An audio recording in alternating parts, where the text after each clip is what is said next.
Si recuerdan un poco la introducción que había hecho Isabela en su momento, eh, al momento de presentar cómo íbamos a trabajar, cómo íbamos a desarrollar el cursado durante, digamos, durante todo este cuatrimestre, el curso para nosotros se iba a enfocar, bueno, en los contenidos generales de la materia, pero a diferencia del año pasado, que fue todo más bien asincrónico, y vamos a intentar hacer algunas cosas sincrónicas, ¿sí?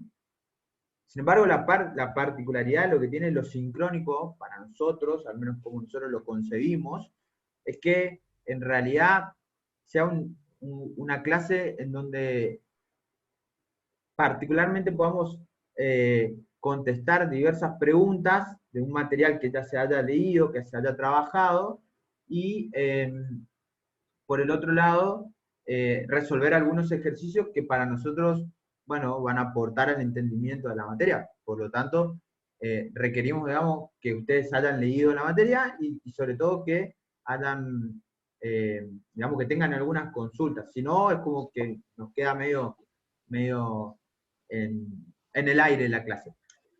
No obstante, yo para romper el hielo en algunas clases lo voy a hacer y en otras no.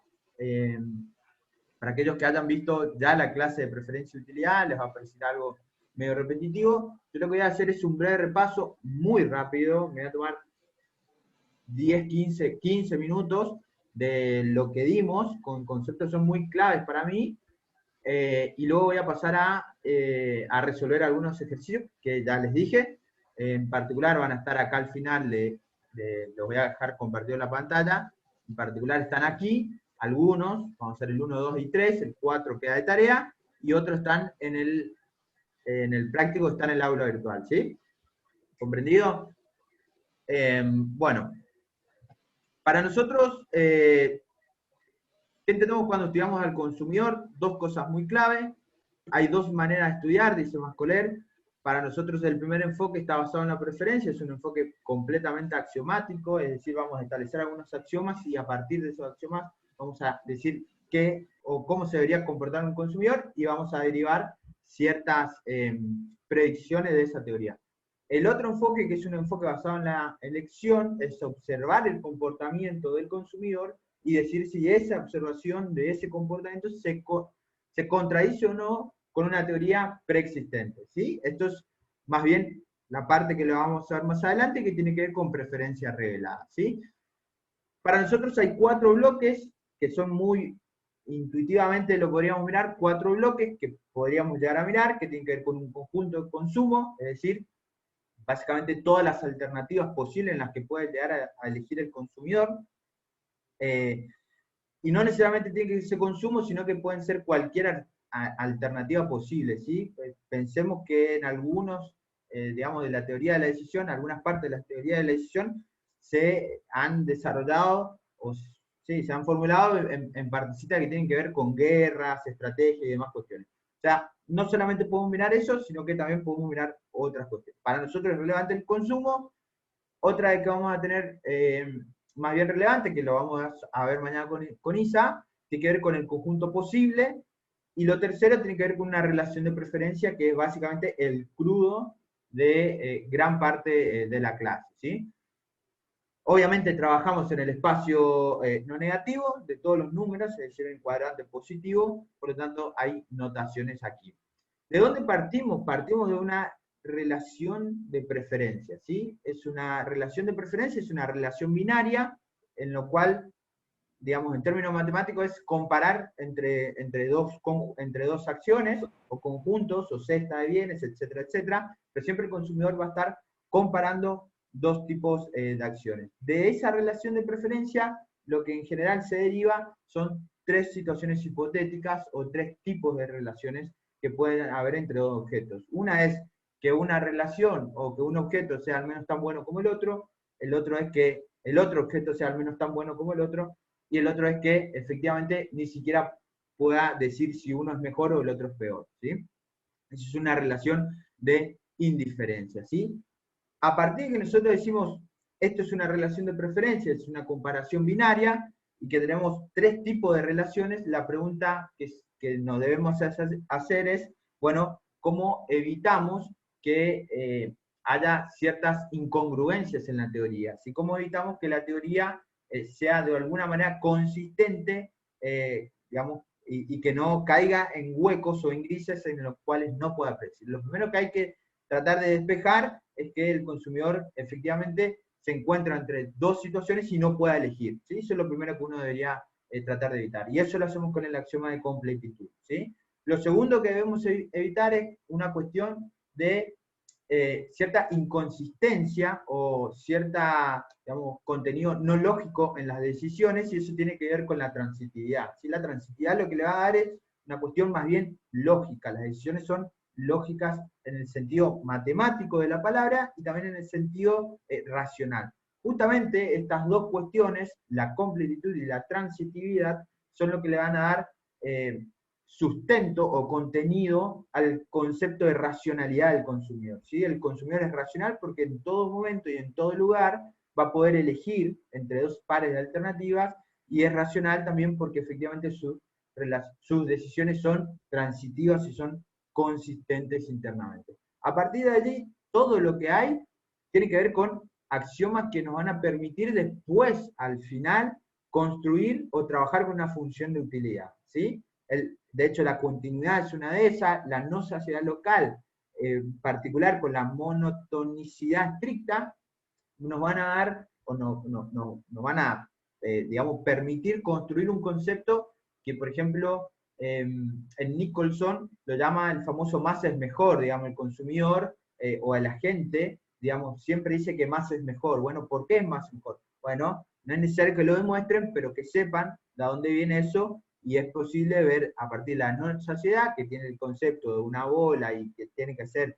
siempre dentro de la bola tiene que haber una alternativa que sea al menos tan buena, y la otra tiene que ver que con cestas que tienen al menos mayor contenido, tiene que poder, digamos, revelar una preferencia que es mejor, ¿sí? Hay dos conceptos que tienen que ver con la convexidad, sí que es muy importante, pero en este caso nosotros cuando hablamos de convexidad no estamos hablando de convexidad de la función, porque todavía no estamos hablando de la función, sino que estamos hablando de la convexidad del conjunto de preferencias. Si ustedes se dieran cuenta, de donde nosotros partimos es de estudiar un conjunto de preferencias, y después de ese conjunto de preferencias vamos a pasar a estudiar una función de utilidad. De hecho, vamos a trabajar con la función de utilidad, pero precisamente es importante que ustedes entiendan que lo que está detrás de la función de utilidad es el conjunto de preferencia, y por lo tanto los supuestos que hacen al conjunto de preferencia hacen la función de utilidad, ¿sí? La convexidad normal, digamos, está dado a partir de esas dos fórmulas, que justamente Isa lo dio, la primera clase es la misma aplicación, solo que tiene que ver con cuestiones de relaciones binarias y por lo tanto relaciones de preferencia, ¿sí? El consumo, digamos, la cuestión de la convexidad, al fin y al cabo, lo que nos va a terminar diciendo, sobre todo la convexidad estricta, es una relación de, o es una implicancia, no sé si está bien dicho implicancia, es una consecuencia, decir que en realidad el consumidor es un consumidor que busca balancear sus alternativas, su cesta de consumos, no es alguien que prefiere consumir en los extremos, ¿sí? Es decir, que no prefiere tanto el uno y tanto el otro. Eso es convexidad estricta. Convexidad, vamos a ver que convexidad, digamos así, dice llanamente, sí me produce soluciones de esquina, y vamos a ver que vamos a tener uno de los dos bienes nada más, ¿sí? Algunos ejemplos de preferencia, esto lo pueden ver específicamente en Variant, pero lo que a mí me interesa es ver cómo hacemos ese paso de uno a otro, porque en realidad lo que nosotros estudiamos, y nos pasamos estudiando a lo largo de todo el módulo 1, es una función de utilidad. Lo que nosotros entendemos y trabajamos es una función de utilidad y no un conjunto de preferencias. Entonces uno podría decir, bueno, Facu, ¿por qué te pasaste 5 minutos explicando el conjunto de preferencia y no la utilidad? Porque detrás de la utilidad precisamente está la cuestión de la relación de preferencia. La función de utilidad no es otra cosa que una función, una asignación de reglas, en la cual me permite asignar un número a cada uno de las cestas que va a preferir el consumidor.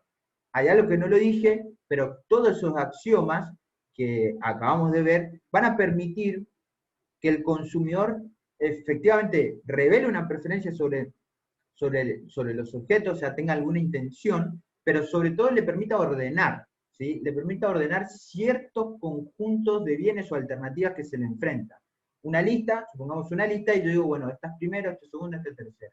La función de utilidad lo que hace es precisamente darle un mayor valor a, digamos, el primer elemento de la lista que es más preferido, ¿sí? Eso hace la función de utilidad, ni más ni menos. Obviamente que pasar desde trabajar en un conjunto de preferencia a trabajar con la función de utilidad tiene grandes ventajas. Por algo trabajamos con la función de utilidad porque tiene más propiedades de cuestiones que tienen que ver con el análisis matemático antes que con la preferencia, que tenemos que ir más a la teoría del conjunto y a la topología, que es matemática más avanzada. Entonces, hay digamos, un traslado importante en términos de matemática. Y eso es precisamente lo que demostró Debré, que demostró que la función de utilidad existe, ¿sí? Sí, solo si, digamos, la relación binaria es completa, transitiva y continua, ¿sí? Si eso existe, entonces, efectivamente, consideramos que la función de utilidad existe y por lo tanto podemos trabajar tranquilamente con una función de utilidad que represente el conjunto de indiferencia o de preferencia. Ahora bien, ¿existe una sola función de utilidad que me represente este orden que hace el consumidor o las preferencias que tiene el consumidor sobre diferentes bienes? La respuesta es no. ¿No por qué? Porque en realidad es una función que nos tiene que simplemente ordenar, ¿sí? Y de ahí viene la discusión de la teoría de la utilidad. La utilidad para nosotros es una teoría ordinal, no cardinal. Por lo tanto, no importa cuál sea la magnitud de este número, lo que nos importa es que precisamente sea digamos, a la cesta que se le prefiera, me dé un número mayor a la cesta que no se le prefiera, ¿sí? Con eso solucionamos todo el problema. Ahora bien, si yo encuentro otra función que me represente el mismo orden de preferencia, entonces efectivamente está muy bien. Y si encuentro otra función que me represente el mismo orden de preferencia, entonces está muy bien. Dicho esto, esto es más o menos lo que sucede en el cuadro. Tenemos tres cestas, el consumidor prefiere la cesta A antes que la B y la B antes que la C, y eso se ve en la primera función de utilidad, que le asigna el valor de 5 a la A, le asigna el valor de 2 a la B y le asigna el valor de 1 a la C. La pregunta es, ¿existe otra función que represente lo mismo? Sí. La U2 representa el mismo orden y la U3 representa el mismo orden, ¿sí? ¿Cómo paso de una función a la otra? Fíjense que simplemente, si yo miro la segunda columna, es precisamente la primera columna multiplicada por 2, ¿sí? Y si yo miro la tercera columna, es la primera columna elevada al cuadrado, ¿sí? Entonces, eso me introduce el hecho de que efectivamente pueden existir muchas funciones de utilidad que me representan el mismo conjunto de preferencias. Ahora bien, ¿cómo se llama esto de pasar de diferentes funciones para representar lo mismo? Bueno, aplicar una transformación monótona. Una transformación monótona no es otra cosa que cambiar las escalas en las que está basada la utilidad, ¿sí? La particularidad de esto es que efectivamente, en términos matemáticos, eso va a tener posibilidad si f', que llamándose f a la transformación monótona, es positiva y estrictamente mayor a cero, ¿sí? En realidad es estrictamente mayor a cero, lo cual quiere decir que es positiva, ¿sí? No todas las transformaciones monótonas sirven, ¿sí? Hay transformaciones monótonas que nos cambian el orden y eso no podría servir. Facundo, Sí. eh, antes que continúe, quería hacerte una preguntita nomás con respecto a los axiomas. Si alguno de los axiomas no se cumple, entonces no podremos utilizar en cuestión esa función, ¿no es cierto? Sería algo así lo que Bueno, estás indicando. sí, es un poco eso, ¿sí? Hay axiomas que son muy fundamentales y hay otros que no son tan fundamentales que verdaderamente te complican en otro sentido, ¿sí? En el caso de nosotros, de la función de utilidad, precisamente tiene que ver con eso, digamos, porque justamente nosotros presentamos toda la teoría que sea axiomática y no requerimos que se demuestre nada por una cuestión de intuición, de cómo se construye una función de utilidad. Una función de utilidad se construye a partir de diferentes axiomas y sobre todo para entender que el estudio, digamos, estudiar el primer enfoque que es sobre las preferencias es un estudio que es más bien axiomático. Es decir, establecemos diferentes axiomas sobre los que debe comportarse un consumidor y luego decimos que si se cumplen todos esos axiomas, entonces la consecuencia es esta, tal como lo decís. ¿Sí? Entonces, de hecho, eso... Sí, sí, Hugo. Sí, está bien, entiendo. Entonces partimos siempre de que nosotros armamos el modelo de utilidad y no es que lo tomamos directamente de la realidad que podría ser un poco no tan axiomática. Algo así sería lo que entiendo. Sí, claro, digamos, la realidad, justamente, la realidad tiene muchas aristas y muchas particularidades que no te va a hacer fallar diferentes cosas, ¿sí? Por ejemplo, yo lo que había puesto ahí tenía que ver con cuestiones de la continuidad, con cuestiones de la completitud. Muchas veces el consumidor efectivamente se enfrenta a dos alternativas y no puede decidir, no puede expresar, no puede expresar un deseo sobre alguno de los objetos. Entonces eso es un dilema. Muchas veces se soluciona, se hacen diferentes supuestos, pero efectivamente no puede decidir. ¿Cuál es la implicancia que no puede decidir? Si no puede decidir, entonces se derrumba toda nuestra teoría abajo. Entonces debemos poner un axioma para que efectivamente el consumidor forzara que siempre decida. Muchas veces tampoco funciona la transitividad, ¿sí? La transitividad funciona en ocasiones. Hay diferentes estudios, todo lo que tenga que ver con Kahneman y Tversky, que son toda la parte de economía del comportamiento, demuestran que muchas veces no se cumple esta cuestión de la transitividad, ¿sí? Es decir, las acciones no son lógicas, digamos, en un sentido intrínseco, por lo tanto, hay que tratarle ese supuesto, pero bueno, de vuelta, si nosotros decimos, sobre todo la transitividad, si nosotros la transitividad no la imponemos, entonces vamos a ver que después en la preferencia revelada nos va a implicar digamos, una consecuencia muy fuerte a la hora de encontrar el máximo, ¿sí? O encontrar un comportamiento óptimo. ¿Tá? Entonces, debemos poner todo este supuesto para decir, bueno, el consumidor, este es el modelo ideal sobre el que nos gustaría que se comporte. Algunos son más matemáticos, otros son más de comportamiento, pero al fin y al cabo, digamos, más o menos es como decís, plantear un modelo y después contrastarlo con la realidad. De hecho, es un poco lo que se hace. Gracias. Gracias, Facundo. Nada. Así que bueno, en términos de las propiedades, fíjense que hay una relación entre lo que es lo que nosotros vamos a estar mirando, una función de utilidad, y lo que nosotros vimos en un conjunto de preferencias. ¿Sí? Estrictamente creciente, estrictamente monótono. Cuasi cóncava, convexo, y estrictamente cuasi cóncava, que son conceptos que lo van a ver en Nicholson, tiene que ver con un conjunto que sea convexo. ¿Sí? Esto es una curva de utilidad, esto es una curva de indiferencia, ¿sí? Que la vamos a mirar. Obviamente esto es una curva de nivel, ¿sí? Probablemente nunca hayan escuchado hablar de una curva de nivel. Una curva de nivel es precisamente, digamos, es como fijar el valor de la utilidad, el valor de z que va a indicar la altura, y simplemente encontrar todas las combinaciones eh, todas las combinaciones de, la, de los bienes que satisfacen esa utilidad. A ver, déjenme ver una cuestión acá. Yo tengo, bueno, acá. ¿Ustedes qué están viendo una función o no? ¿Una función en 3D o no? ¿Sí? Bueno, esta es una función de utilidad, digamos. Una función muy clásica, una Cobb-Douglas. Fíjense que esto, Z para nosotros sería la U, ¿tá?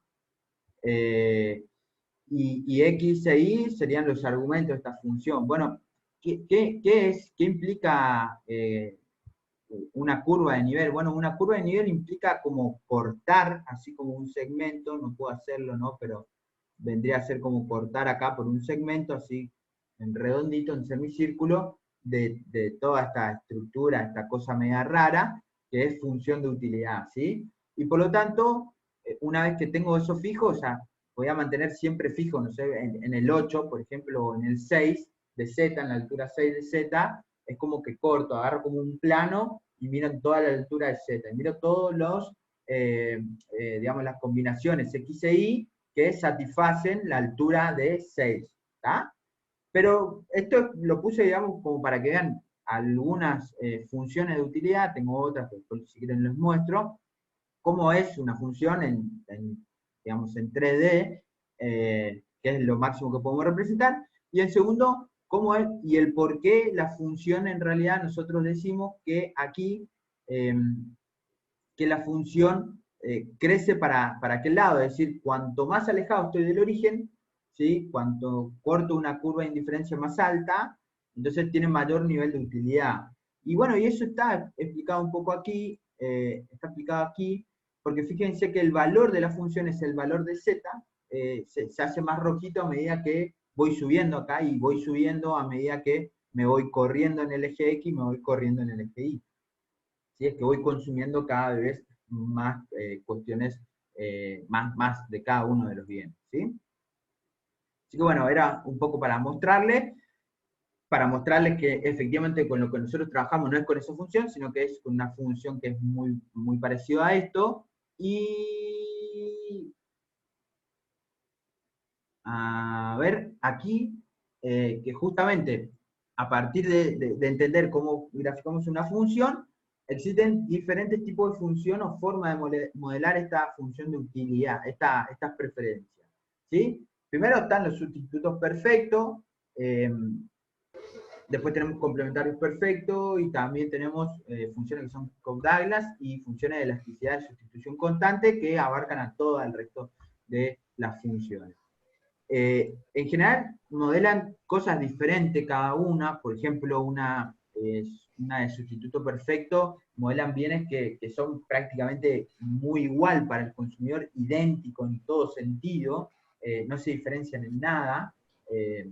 Digamos, Nicholson lo pone con el tema, con el hecho de la gasolina, digamos, la gasolina para Nicholson es lo mismo si carga en Shell, que si carga en YPF, que si carga en Action, digamos. Un litro de gasolina es un litro de gasolina. Hay una cuestión discutible porque es una marca y en algunos casos es un bien diferenciado, pero pongamos que es así, lo único que te importa es el precio, que lo vamos a ver con ISA, pero efectivamente es como tan igual que efectivamente cumple las mismas funciones, que te da lo mismo, ¿sí? Tener uno que tener otro. ¿Tá?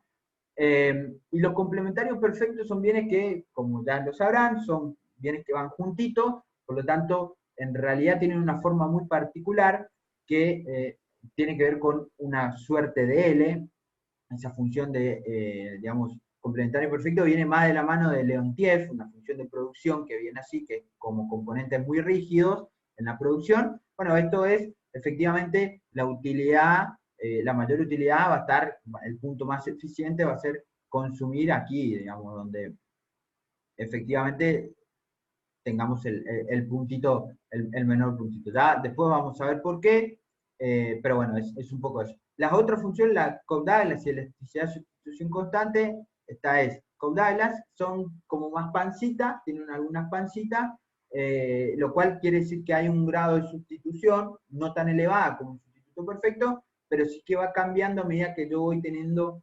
mayor cantidad relativa de cada uno de los bienes. ¿Sí? Y esta es una CES que fíjense que en realidad si varía el parámetro de sustitución, no podemos estar, cuanto más cercano a 1 estoy, más parecido a esto, y cuanto más cercano a 0, más parecido a esto estoy. ¿Sí? Así que eso sería gran parte de lo que tenga que ver con las formas gráficas. Lo segundo tiene que ver con la utilidad marginal, concepto que ya lo vieron, y precisamente ¿cómo miramos nosotros la utilidad marginal? A través de la derivada parcial, de la derivada parcial de la función de utilidad. Y lo importante de la utilidad marginal no es tanto el signo, el valor, sino que más bien es el signo de la utilidad marginal. ¿Sí? Eso para nosotros es importante. No nos importa cuánto tenga la función, el valor de la utilidad marginal, sino que sí el signo, que en primer lugar crezca a medida que consumimos, pero que crezca una tasa decreciente. ¿Sí? Lo segundo es que, ojo con la utilidad marginal, que suele cambiar, porque depende de la función, se calcula la derivada parcial respecto a una función. Si la función sufre una transformación monótona, la utilidad marginal también va a cambiar. Entonces, ojo con esto. Pero lo que sí, en general uno, podría, a ver si vengo para acá, la utilidad marginal lo que a nosotros nos permite, en cierta manera, es calcular la relación marginal de sustitución o tasa marginal de sustitución.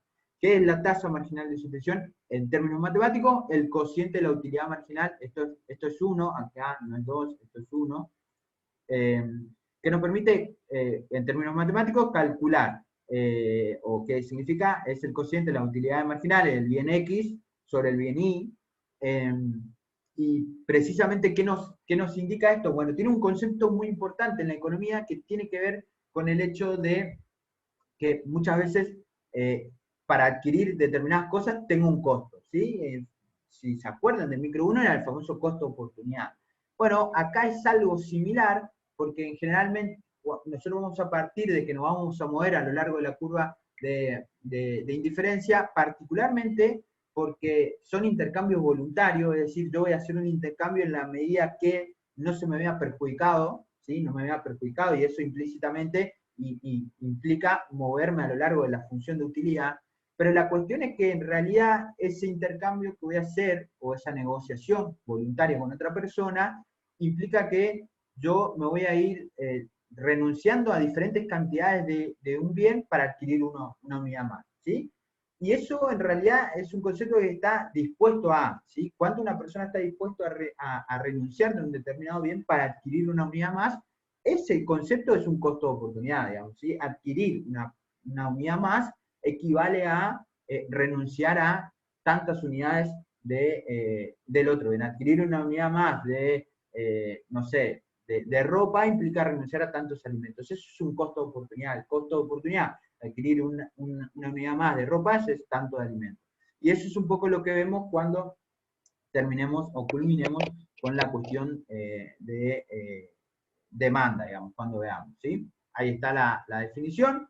Lo cierto es que para que la función se comporte de manera regular, ¿sí? Anótense la palabra, regular, tiene que pasar de que la tasa marginal de sustitución sea creciente.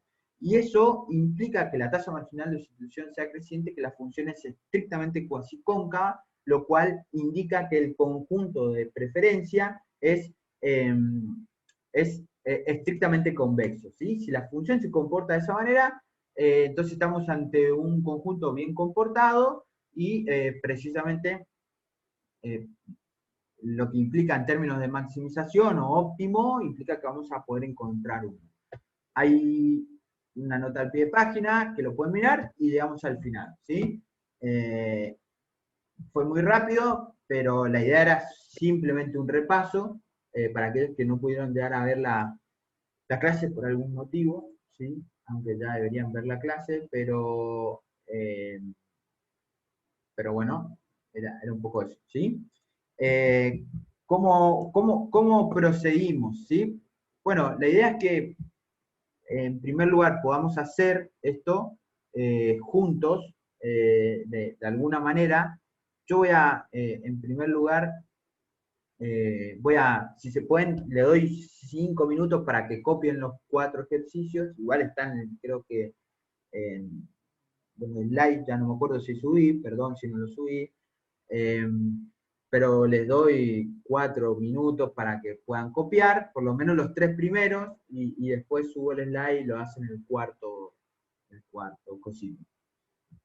Yo pido, de antemano abro el paraguas, pido disculpas, soy zurdo y voy a manejar el mouse con la derecha, porque me olvidé mi cosito para escribir con tipo un virome, así que no puedo escribir con un virome en el cosito, ¿no? Así que lo voy a hacer todo con el mouse. Bueno, esperemos que salga bien.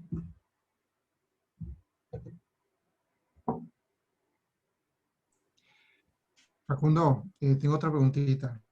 Sigo.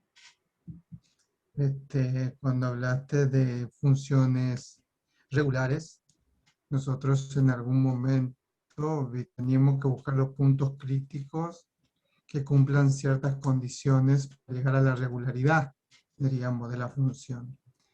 Acá consideramos entonces como que ya la función de por sí va a ser regular, ¿verdad? Como que lo que encontremos va a estar dentro de la regularidad. ¿Se Bueno, entiende lo que digo? sí, sí, sí, es un buen supuesto. Eh, En realidad, bueno, está dice acá, digamos, en general no tomamos exámenes que leemos una función trambólica que no la cumpla, ¿no? Pero eso no quita de preguntarle, eh, bueno, cuáles son las condiciones que deben cumplir. De hecho, es un poco lo que vamos a hacer acá, vamos a buscar que esas funciones cumplan. Hay ejercicios donde tenemos, si ven acá, en- por aquí, por aquí, por aquí, por aquí, hay funciones que indican, hay ejercicios que le pide que ustedes comprueben, bueno, no encuentro ahora, que le pide que ustedes comprueben si son regulares, ¿sí? Determinen si las siguientes funciones de utilidad son regulares, ¿está? Para x mayor a 0 y mayor a 0. Ustedes lo que tienen que hacer es comprobar esa Ah, ok. regularidad. ¿Cómo comprueban esa Claro. regularidad? Bueno, la función debe ser estrictamente cuasi-cóncava. Si la función es estrictamente cuasi-cóncava, está OK. ¿Cómo compruebo eso? Bueno, compruebo efectivamente chequeando que la derivada de la tasa marginal de sustitución respecto a x sea negativa. ¿Cómo lo hago eso? Con una formulita que ahora lo vamos a ver, que nos da Nicholson, que viene del determinante de lesión a un lado, que la matriz de lesión a un lado está definida negativamente. ¿Sí? Claro, que Pero, siempre se trabaja con cierta matriz, ¿no es cierto? Pero aquí sí, lo claro, trabajaremos siempre claro, que es la con... condición segundo orden. Sí, exacto. Salvo caso contrario, en general miramos con esa formulita y está bien, digamos, ¿sí? No hay problema. Ahí me meto un poco, Facu, Sí, sí, sí, esa. para evacuar la duda de Hugo nomás. Si es digamos, si la pregunta específica te pregunta acerca de la regularidad de la función, entonces la comprobas como van a ver ahora, ¿no? Y si no, si es directamente un problema para hallar una función de demanda o encontrar los óptimos, en general vamos por la condición de primer orden y como mucho chequeamos la de segundo, digamos. Por ahí acá van a ver más a fondo en matemática y acá lo que nos interesa más es que ustedes sepan hallar las funciones de demanda, después la función de utilidad indirecta, la de gasto mínimo, etcétera, ¿sí? Pero no le vamos a dar funciones que no sean continuas, que no sean diferenciables, Claro. ¿sí? Eso. Correcto, correcto, gracias.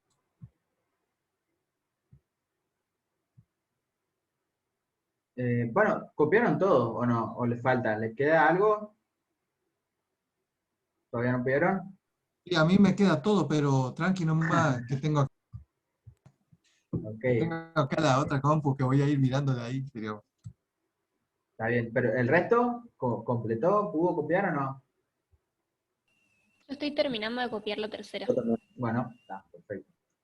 2 minutos más.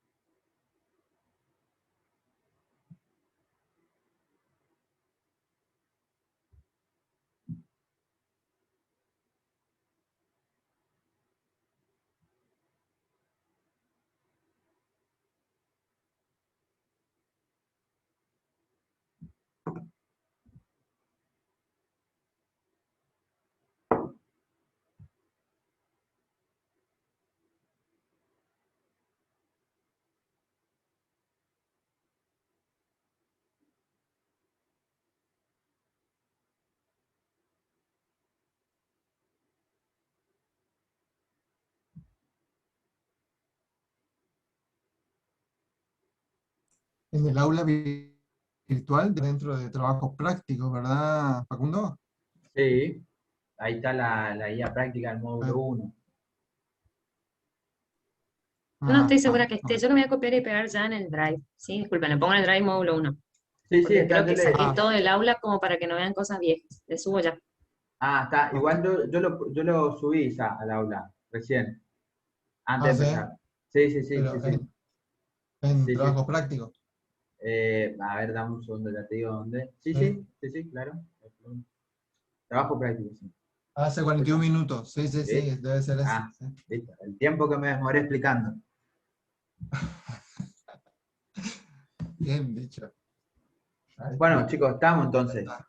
No perdamos Sí, más estamos. tiempo, ¿estamos? Estamos. Eh, a ver, dejo de compartir y voy y comparto una pizarra. Todos estamos viendo la pizarra, ¿no? Supongo que sí. Ok. Bueno, supongo que sí. Así que whiteboard. Bueno, chicos. ¿Sí? Bueno, entonces voy a empezar. Perdón por mi coso. Empezamos por lo primero. Tenemos una Cobb Douglas. ¿Sí? Tenemos esto. Alfa por I a la beta. No se rían de mi función, ¿sí? Eh, ¿Qué es lo primero que se nos pide chequear?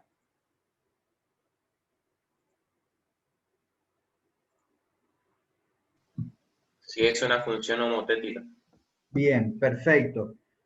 La cuestión de la función homotética, ustedes vieron que yo no lo mencioné en mi explicación, porque precisamente en realidad es un concepto más bien matemático, y ya lo recorrió al principio de la clase introductoria en matemática, y la verdad es que en términos de, para nosotros, digamos, qué implica que una función sea homotética,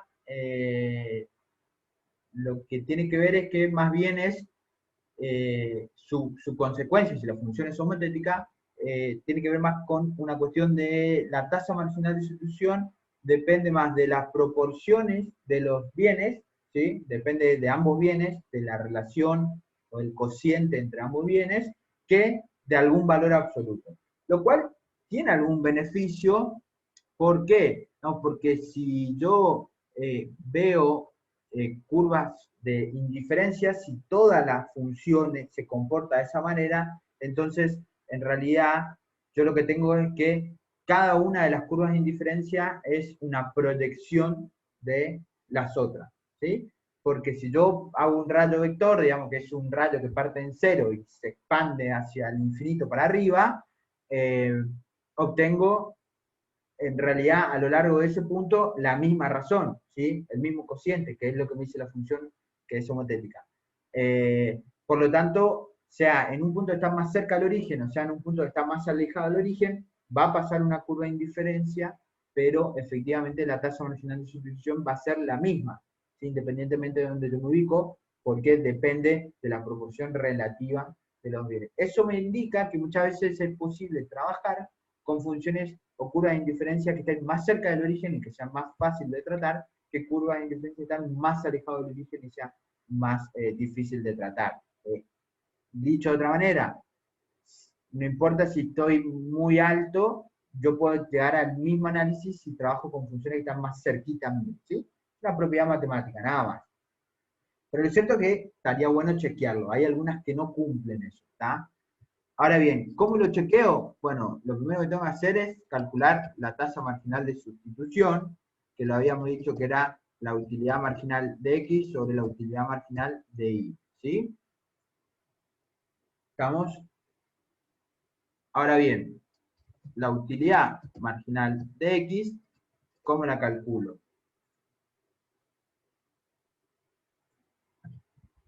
La calculo como la derivada de la función de utilidad respecto a la derivada de la función, respecto a X, perdón, ¿sí? X, claro. ¿Ah? Sí, sí.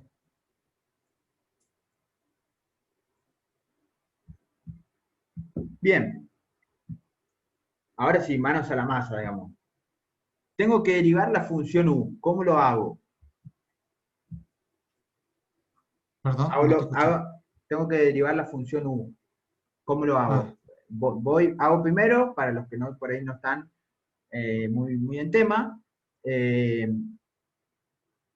y después ustedes hacen la segunda, ¿sí? Si yo derivo esta función que está aquí, derivo esta función que está acá, bueno, respecto a X, ¿no? Entonces, como tiene un exponente X, tengo que bajar el exponente, alfa por X a la alfa menos 1, ¿sí? Por Y a la beta. Y para nosotros, como es una derivada parcial, y para nosotros no tiene nada que ver, es una persona nada que ver, y me queda así, ¿sí? Eso, ¿qué sería esto? Bueno, esto sería la utilidad marginal, ¿sí? La utilidad marginal del consumidor es un consumidor X cuyas preferencias vienen representadas por esta función de utilidad. Imagínense una argumentación del problema de esa manera. Estamos estudiando un consumidor que tiene representado su preferencia por esta función de utilidad. Y le decimos, bueno, calculame la utilidad marginal y ustedes me calculan esto. ¿Tiene sentido con lo que nosotros habíamos visto anteriormente, la utilidad marginal? Sí, la utilidad marginal es positiva. ¿Ah? Consumir más consumir más del bien X implica que el consumidor le va a aportar, digamos, utilidades o útiles positivos, digamos, le va a hacer un poco más feliz al consumidor consumir X. Lo que pasa, o sea, esto es positivo. ¿Ah? Después se debe cumplir, esto es positivo, después se debe cumplir que en realidad, por la ley de rendimiento decreciente, la utilidad marginal debe ser decreciente, debe crecer a una tasa que decrece, ¿sí? El segundo, entonces, hacemos utilidad marginal de I, eso implica hacer la derivada de U, la derivada parcial, respecto a I,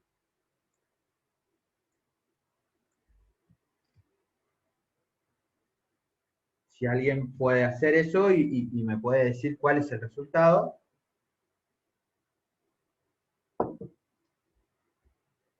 Sí, esto es X elevado a alfa por B Ajá, por I, o sea, por beta por I por beta menos 1.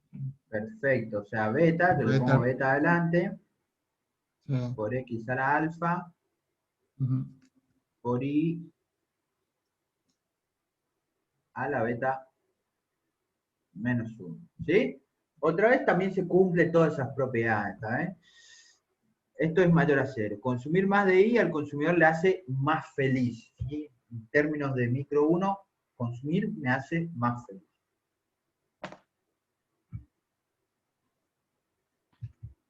Consumir me hace más feliz, ¿tá?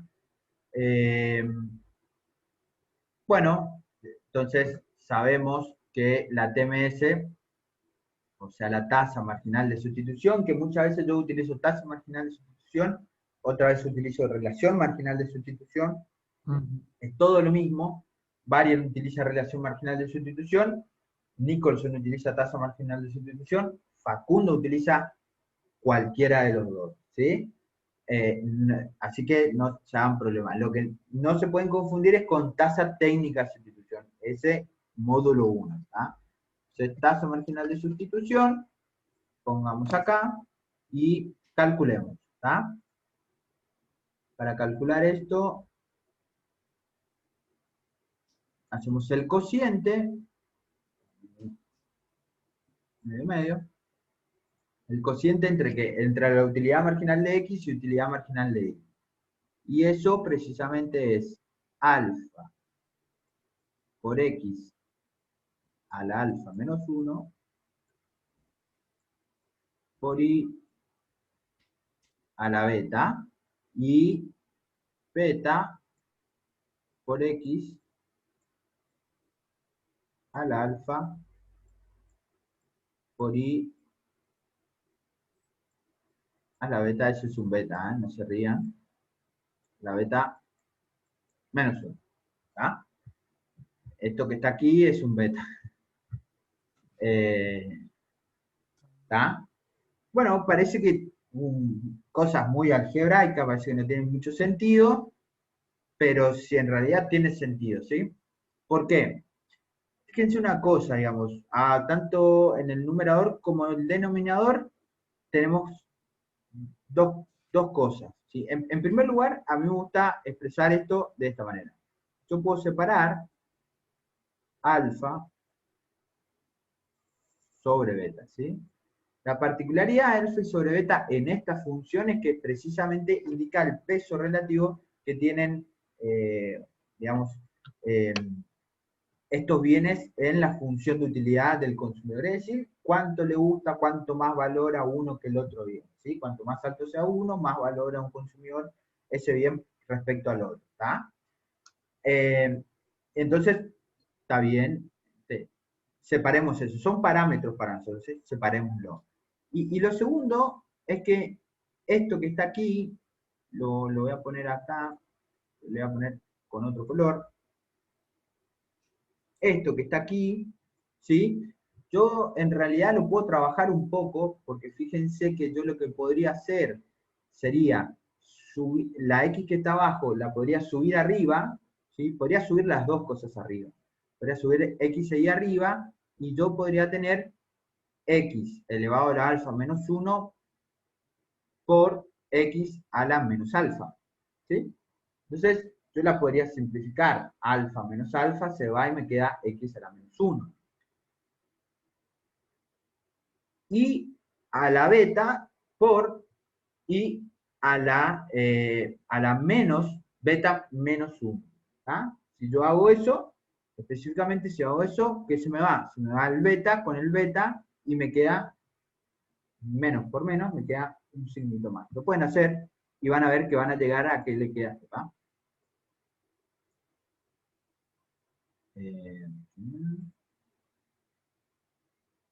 Le queda y sobre X. ¿Está? ¿Y qué es esto? Bueno, esto es precisamente la tasa marginal de sustitución. ¿Sí? Nada de otro mundo. Hasta el momento nada de otro mundo. ¿Está? Esta es la tasa marginal de sustitución. Así que llegamos a su cometido muy sencillo de calcular. Esto es algebraicamente, lo calculamos a partir del cociente de las utilidades marginales y tenemos precisamente la respuesta. Ahora bien, lo que nos pregunta es si es homotética o no es homotética. ¿Sí? Si la definición, si nosotros nos acordamos, tenemos buena memoria, y la definición nos decía precisamente una función, o sí, una función de utilidad, una curva de indiferencia va a ser homotética, sí, solo si la tasa marginal de sustitución depende del cociente de los dos bienes, o de la proporción de los dos bienes, no depende de solamente uno. ¿Esto se parece a eso o no se parece a esa definición? ¿Es similar o no es similar? Y sí, depende, pues cuando ahí Depende, es la primera respuesta que enseñamos a todo economista desde muy chico, digamos, ¿sí? Cuando nos recibimos en el programa, dice, en el diploma dice licenciado en economía, depende de lo que vos digas, podemos ser licenciado en economía, o historiadores, o lo que vos quieras. Contador también, en algunos casos. Bueno, la respuesta Hugo es una tradicional respuesta, depende. Yo diría, mi opinión es que sí, sí. Para mí esto es homotético. ¿Por qué? Porque depende del cociente de los dos bienes, ¿sí? Depende de Y y depende de X, ¿tá? De hecho, si nosotros a esto le ponemos número, esto es una proporción, ¿tá? Una proporción, es un número. No importa, depende de ese cociente de los dos bienes. Por lo tanto,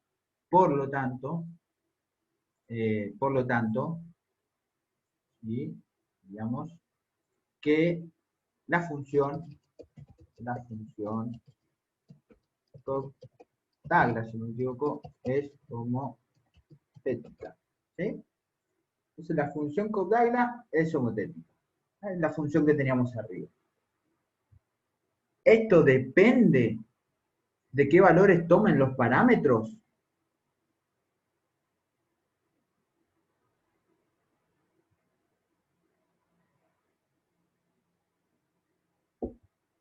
Sí, me voy a meter un rato. ¿Es una Perdón. pregunta?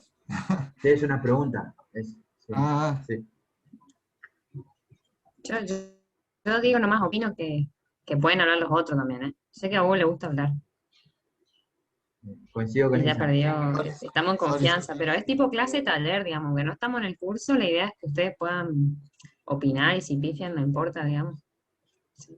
Es el momento, claro, es el momento para tirar fruta, siempre lo digo. Es el momento, digamos, el momento donde no es para tirar fruta, es un examen. Es una instancia para construir el conocimiento. Hay algunos que ya lo vieron, hay otros que no lo vieron y por ahí les puede costar más, pero bueno, hay veces que determinadas preguntas, alguno parece y dice, bueno, no voy a preguntar porque me parece muy sencillo. Es una pregunta que su compañero lo hubiese querido hacer y tampoco no lo hace y el equilibrio de Nash no le va abajo. Entonces nadie hace y la pregunta no se hace y no se entiende el tema. Y la verdad que era una buena pregunta. Muchas veces las preguntas muy sencillas son muy buenas preguntas que aclaran un montón de cosas. Así que bueno, mi pregunta era si esta cuestión de que la función sea motética dependía de los parámetros. ¿Qué son los parámetros? Alfa y beta en esta función de utilidad. ¿Sí? Recordemos que la función sea homotética implica que esta función es homotética. ¿Ah? Entonces mi pregunta era, bueno, ¿depende eso de qué valores tome el alfa y beta? Recuerden cuál era la definición de homoteticidad.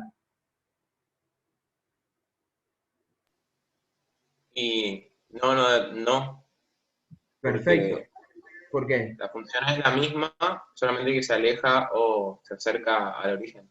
Sí, y sobre todo que, digamos, que cambie esos parámetros, yo voy a estar mirando como puntos más arriba o puntos más abajo de la función de utilidad. Para que lo vean, voy a tratar de graficarlo aquí, que no se rían de mi función de utilidad, pero es como una suerte así, ¿sí? Y que yo tenga, ¿qué es un rayo vector? ¿Sí? Un rayo vector, voy a poner en notación vectorial, es precisamente que yo saque un cosito así, ¿está? El ángulo acá es el mismo, ¿está? Es una proporción, la razón es la misma. Yo la mida acá, la mida acá, o la mida acá, es la misma, la razón es la misma. Por lo tanto, ese es el concepto intuitivo que es, no importa si estoy mirando U0, o estoy mirando U1, o estoy mirando U2. Es lo mismo, ¿está? Ahora, que me cambie, dado X e Y, que me cambie un poco estos parámetros, me cambia un poco lo que es la curva, toda la curva de indiferencia, ¿sí? Les prometo que para la próxima les grafico algunas Cobb-Douglas con diferentes parámetros, digamos, para mostrar algunas cositas interesantes que tienen que ver cómo son esas formas de las curvas. Pero que me cambie, me va a simplemente cambiar, como dice yo, él me va a cambiar como la forma de las curvas. En algunos casos, si el, digamos, alfa es mayor a beta, ¿sí? Lo que voy a tener es una curva más bien más empinadita en Y, ¿sí? Y que se va más asintóticamente hacia X, pero es más empinadita. Lo que implica, en términos conceptuales, que implica que para adquirir una unidad de X tiene que renunciar a mucho de Y, lo cual implica que el valor de X es relativamente alto para el consumidor. ¿Por qué? Porque tiene una importancia relativa mayor en el consumidor, en su preferencia. ¿Sí? Eso es el concepto intuitivamente económico. ¿Se entendió? Perfecto. Muy bien. Ah, bueno, falta una pregunta. Dice, bueno, ¿qué pasa si, digamos, era lo que más o menos explicaba? ¿Qué pasa si X e Y son iguales, pero alfa es mayor a beta? ¿Qué pasa con la TMS? Que ya spoileé la respuesta sin querer. ¿Cómo la interpretamos? Digamos, ¿alguien podría dar la interpretación? Ya la di la interpretación, pero bueno, voy a ver si están atentos. O sea, ¿qué significa que, por ejemplo, cómo nos quedaría la TMS? La TMS nos quedaría así. Va a ser igual a alfa sobre beta. Precisamente porque X e Y son iguales, valen 1. ¿Sí? Y eso va a ser mayor a 1. ¿Por qué? Porque alfa es mayor a beta. ¿Ah? Esa era la intuición.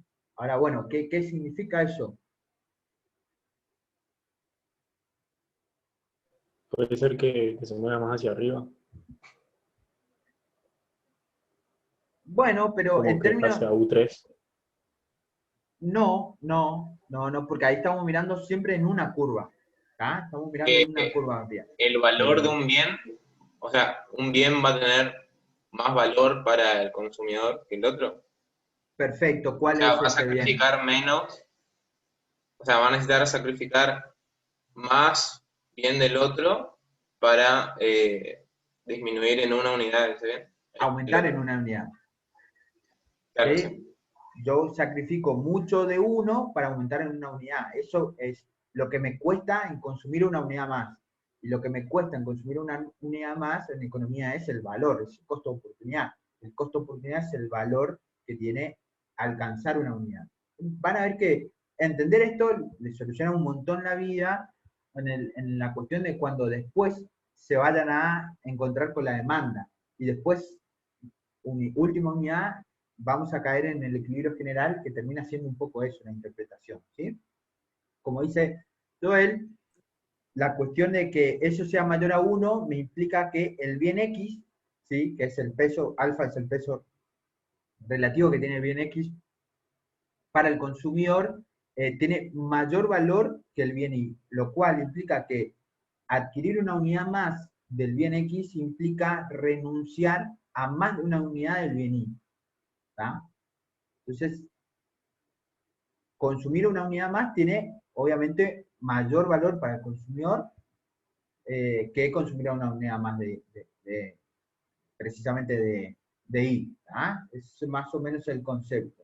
Si tiene un mayor costo de oportunidad.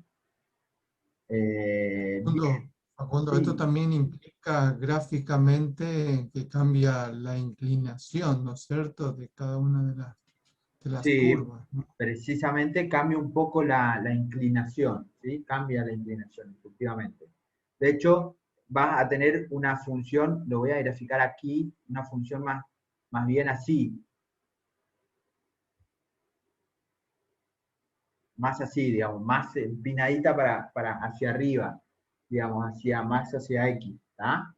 Para aumentar una unidad, el bien X necesitas reducir mucho más el bien Y. Ese es el costo de incrementar, consumir más una unidad de X, ¿tá? Y más o menos sería eso.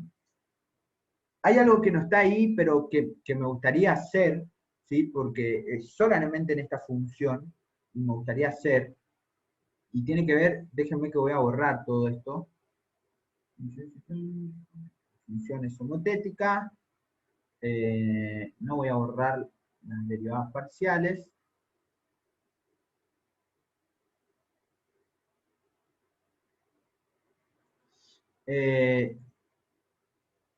y es, a ver, lo voy a poner acá como pregunta.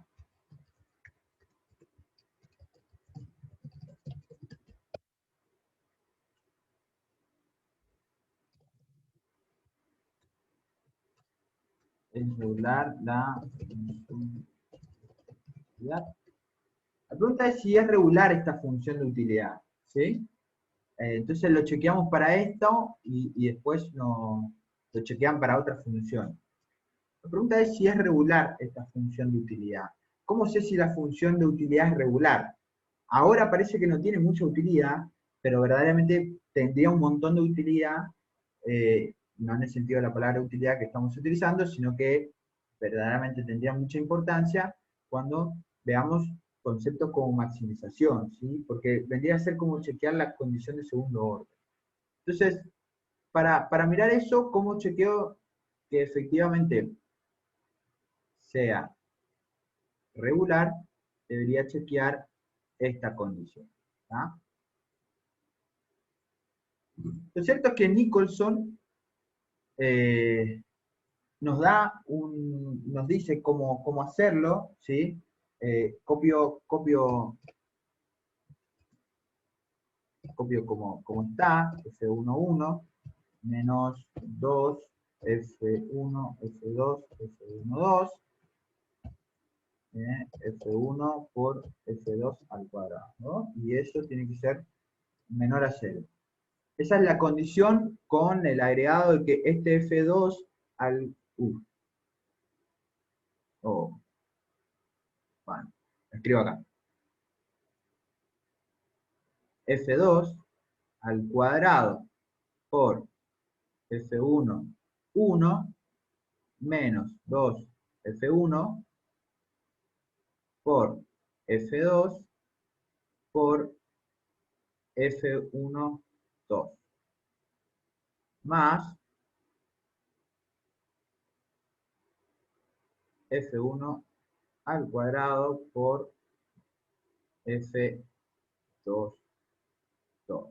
Y eso tiene que ser menor a 0, ¿sí? Perdón, un poco la desprolijidad.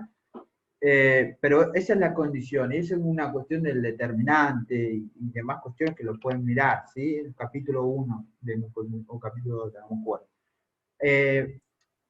Pero lo cierto es que mi pregunta va, ¿esta función es regular o no? Si la respuesta es sí o no, bueno, la segunda pregunta es si esa regularidad va a depender solamente de que las utilidades marginales sean decrecientes. ¿Sí? La utilidad marginal del bien X es decreciente, o sea que consumir más me aporte más utilidad, pero que me aporte a una tasa eficiente, y que consumir más del bien Y me aporte más, pero a una tasa eficiente. ¿Cómo empiezo a hacer esto? Bueno, ya tengo la primera derivada, ¿sí? Esto, F1, voy a poner por acá, F1 es precisamente la derivada de U respecto a la derivada de X. Y F2 es la derivada de U respecto a Y. Y la derivada de F1 respecto a la derivada de F1, 2, o más bien F1, 2, es la derivada, voy a poner aquí, sí, va a ser la segunda derivada de U respecto a X respecto a Y, ¿sí? Así que, bueno, es un poco comprobar eso y ¿cómo lo comprobamos? Bien, yo lo voy a poner aquí, ya tenemos la derivada de U respecto a X y respecto a Y, yo voy a hacer la derivada de U 2 veces respecto a X, la derivada 2 veces de U respecto a Y al cuadrado, y por último la derivada 2 veces de U respecto a la derivada de X y la derivada de Y. ¿Ah? Y me parece útil porque vamos a mostrar algunas particularidades. Bueno, esta derivada, esta primera derivada que está aquí, es precisamente derivar esta expresión que está acá, ¿sí? Derivar esa expresión. Y lo mismo va a suceder para la derivada de Y. Así que bueno, empecemos. Si yo derivo esta expresión que está acá, esta expresión que está acá, si derivo esa expresión que está ahí, ¿qué voy a tener?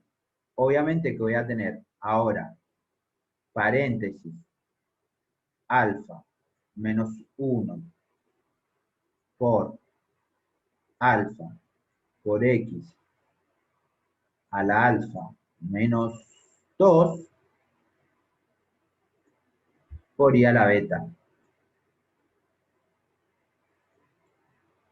Y si yo derivo la utilidad marginal de Y respecto otra vez de Y, ¿qué voy a tener?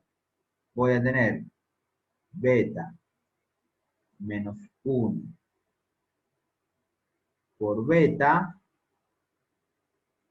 por X a la alfa por Y a la beta menos 2. Ahora ya vamos a interpretar eso. Y ahora, por el teorema de Young, sabemos que podemos derivar solamente una de las dos, porque la matriz es simétrica, podemos derivar la derivada Podemos derivar la utilidad marginal de X respecto a Y y simplemente Ah. ya tenemos lo mismo, ¿sí? Ya tenemos lo mismo que después derivar la derivada de Y con respecto a X. Si hacemos eso, ¿qué nos queda? Nos queda beta por alfa por X a la alfa menos 1 por Y a la beta menos 1. Un quilombo, pero importantísimo. Y ahora explico por qué. ¿Están todos han copiado o no? Bueno, porque es un quilombo, pero importante. En primer lugar, vamos por lo primero. Miremos. F de 2 elevado al cuadrado es positivo, ¿tá? Independientemente de lo que toque. Sabemos que f de 2 para nosotros es esta derivada que está acá, ¿sí? F de 2 es precisamente esto que está acá, es positivo, algo elevado al cuadrado es positivo, ¿está? Entonces ponemos un signo positivo acá. F de 1, 1. F de 1, 1 es la derivada segunda de U respecto a X dos veces. O sea, esto que está aquí. Eso que está acá. ¿Es positivo o es negativo?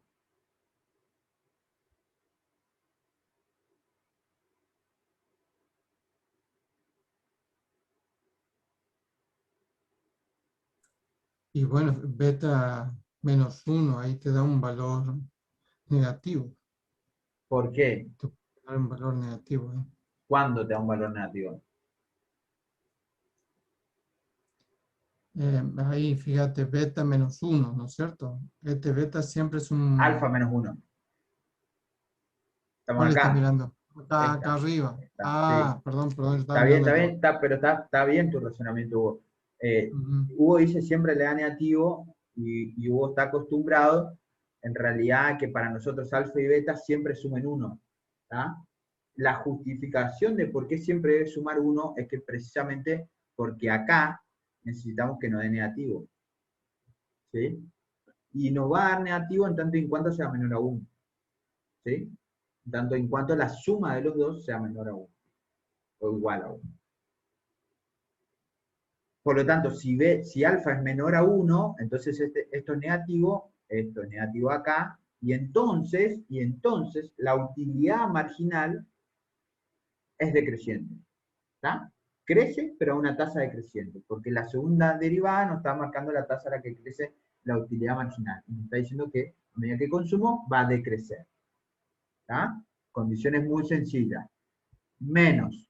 No miro todavía esto, me voy al último término. ¿Sí?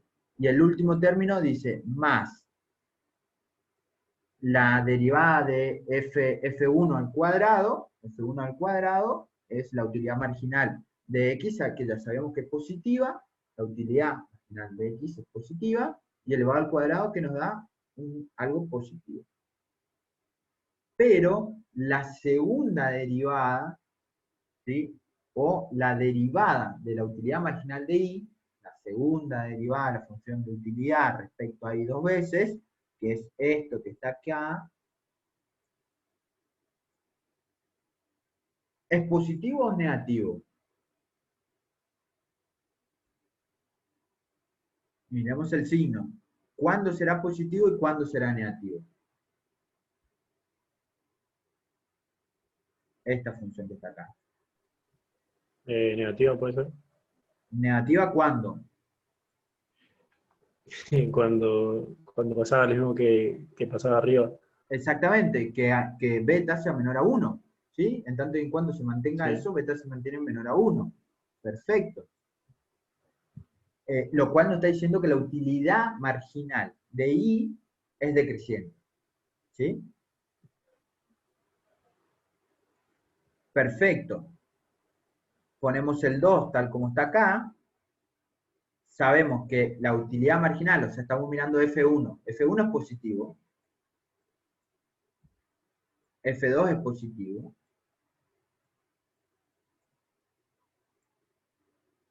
Y F3, F1 de 2 que es esta que está acá abajo, es la última, esto que está acá abajo, ¿es positivo o negativo eso?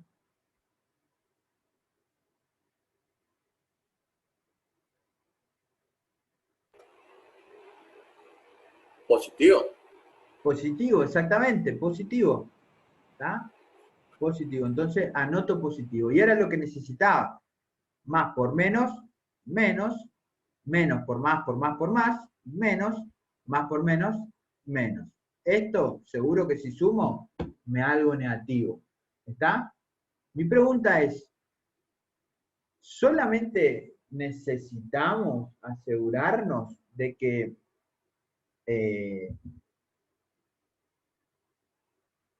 la utilidad marginal sea decreciente para asegurarnos que la función se comporte de la manera que nosotros le exigimos?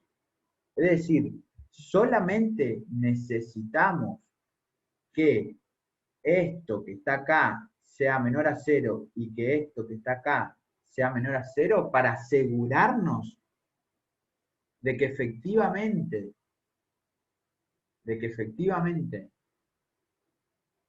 esta condición se cumpla, esta condición que está acá se cumpla. Acuérdense que acabamos de cumplir esta condición.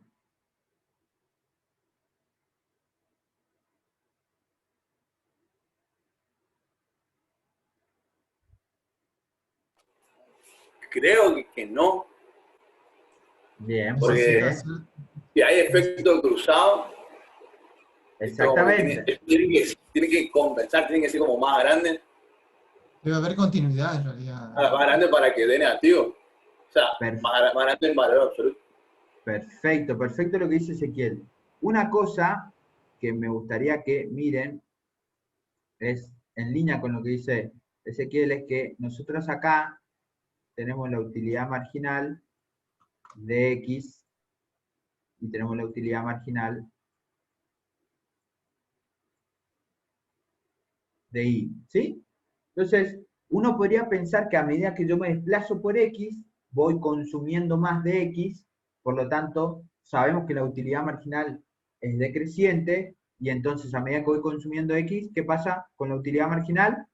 Va aumentando, pero a una tasa decreciente, cada vez se va haciendo menor.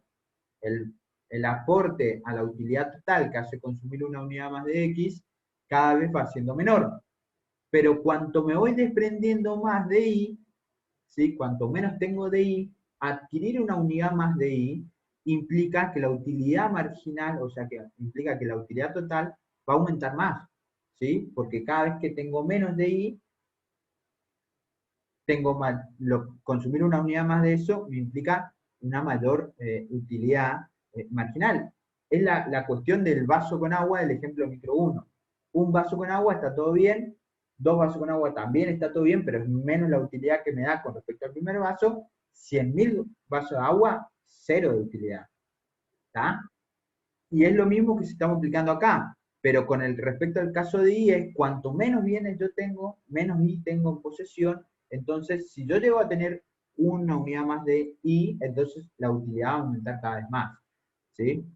Por lo tanto, esto parece que va creciendo, y uno podría intuitivamente, a medida que me voy desplazando por X, ¿sí? A medida que me voy desplazando por X, cae la utilidad marginal de Y, sube la utilidad marginal de Y. Uno podría pensar que esto cae por este efecto que está acá, ¿sí? Y la respuesta, como diría Ezequiel, es, ojo que no, ¿sí? ¿Por qué no? Porque efectivamente, según la fórmula que tenemos acá, que lo que depende, termina al fin y al cabo dependiendo, es de este efecto que está acá, ¿sí?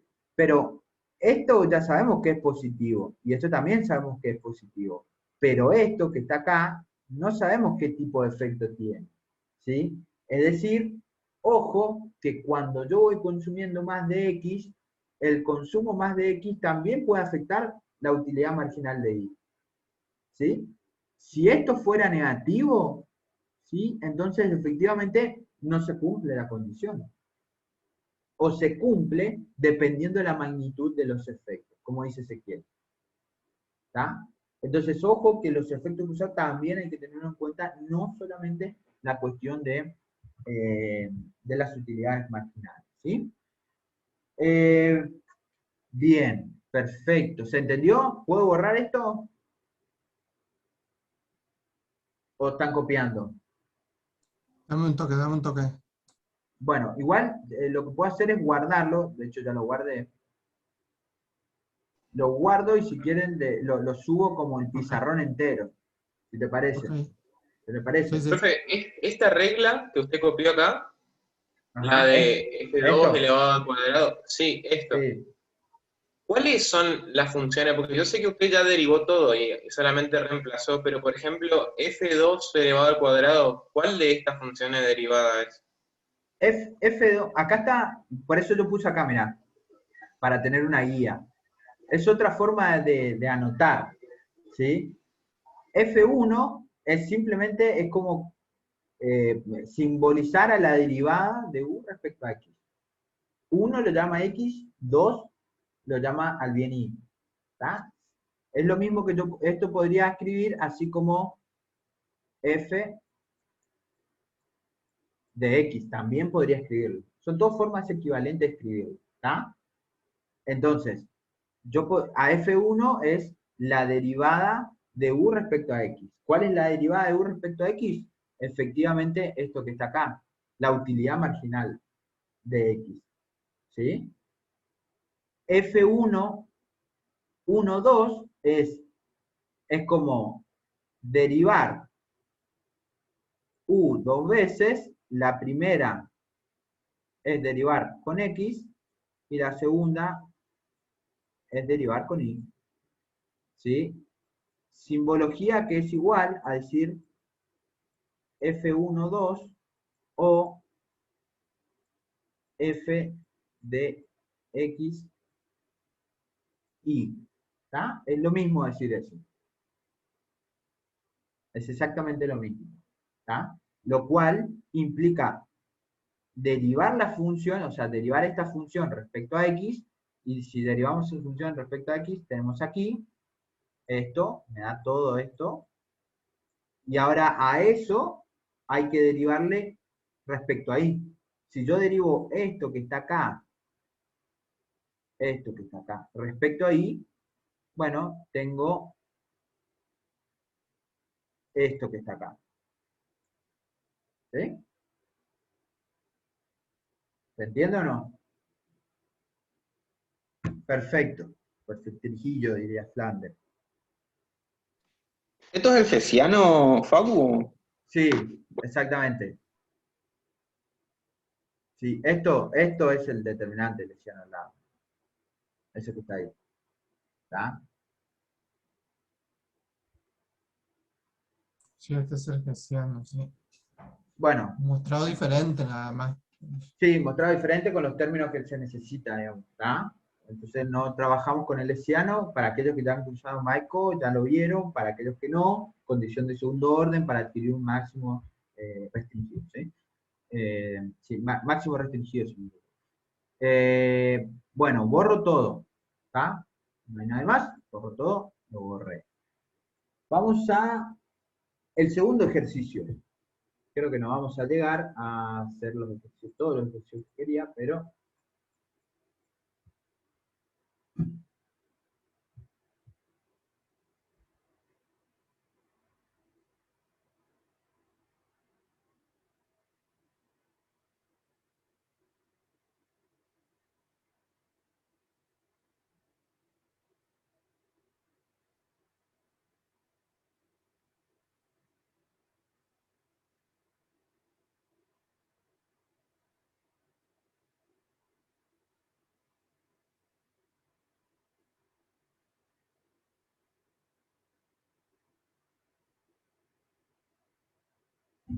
bueno. Bien. Había una función, ¿sí? Voy a escribir la función. De aquí. Se llamaba B de Q1, de Q2. Y eso era igual a una cosa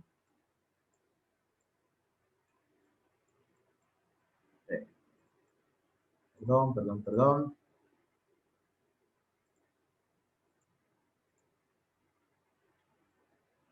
Era, si no me equivoco, B,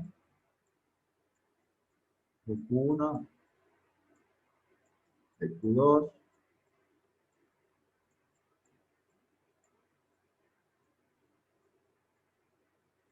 Q1 menos, nunca me sale la letra ni en el pizarrón, así que me va a salir menos con la mano derecha, beta 1 por Q2 menos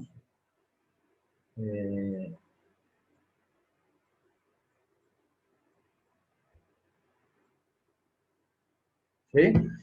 Y la verdad que pide si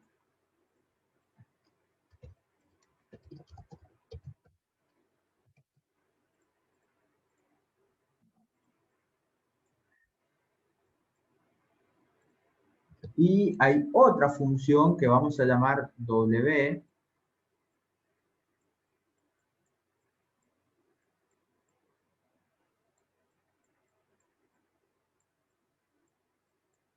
que va a estar compuesta de beta 1 por el logaritmo, si no me equivoco,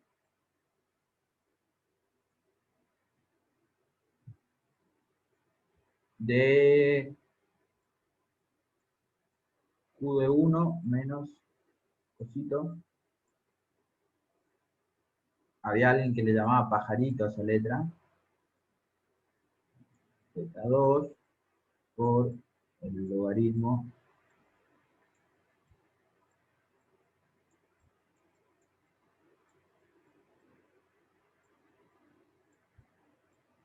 ¿tá? Era eso, más o menos eso, ¿no? Y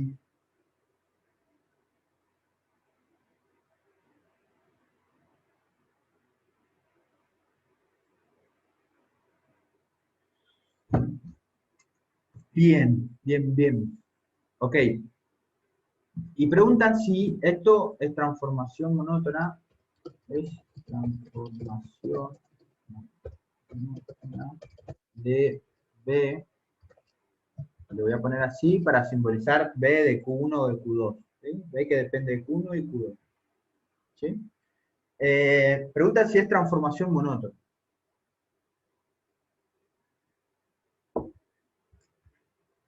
¿Se acuerdan lo que dije de la transformación monótona o no? ¿Alguien me podría más o menos explicar? Con sus palabras, ¿no?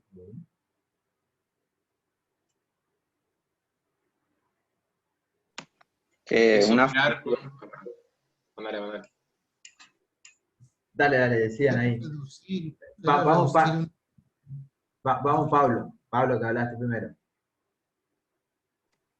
que una función tanto compleja, con un desarrollo matemático, la podemos hacer más sencilla y va a representar lo mismo, ¿no? Sí, con una cierta operación, más que un desarrollo, con una cierta operación la podríamos, digamos, utilizar para simplificar y que sea lo mismo, pero que muestre otra cosa, ¿no? Yo había leído, profe, que hay que mantener el orden. Exactamente, esa operación, ese es el problema, es una operación, pero esa operación tiene que cumplir que la función siga manteniendo el orden. ¿Qué tipo de orden? ¿O por qué el orden? Porque efectivamente la función de utilidad representa un orden, ¿sí? Un orden de cestas de bienes, ¿sí? Entonces, la operación que puedo aplicar es una operación que será válida en tanto y cuanto no me altere el orden. ¿Cuándo no me altera el orden? Cuando la derivada de esa nueva función, la primera derivada, la derivada primera, es positiva. ¿Está? Si sucede otra cosa, bueno, no sé. No me mantiene el orden, no funciona. Así que bueno, eso es un poco eso. ¿Cuáles son las transformaciones monótonas? Elevar al cuadrado, multiplicar, sumar un término independiente. Otro podría ser, ¿sí? ¿Hay algo que les parece muy similar entre la función b y la función w?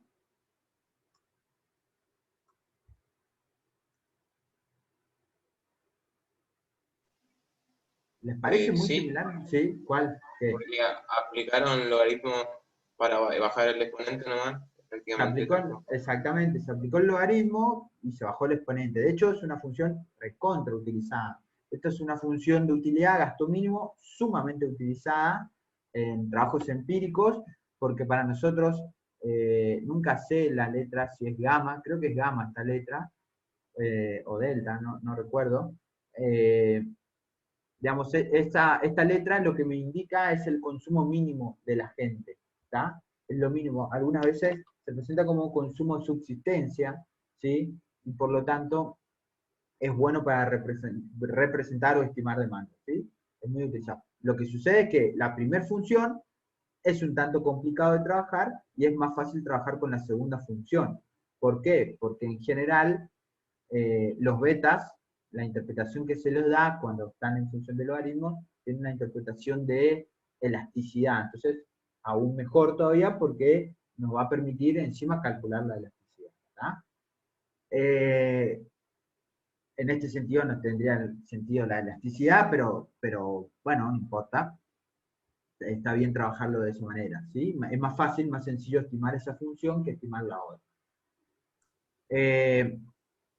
Ahora bien, pareciera que pusieron logaritmo y lo hicieron. Bueno, pero ¿cómo compruebo si verdaderamente mantuvo el orden o no?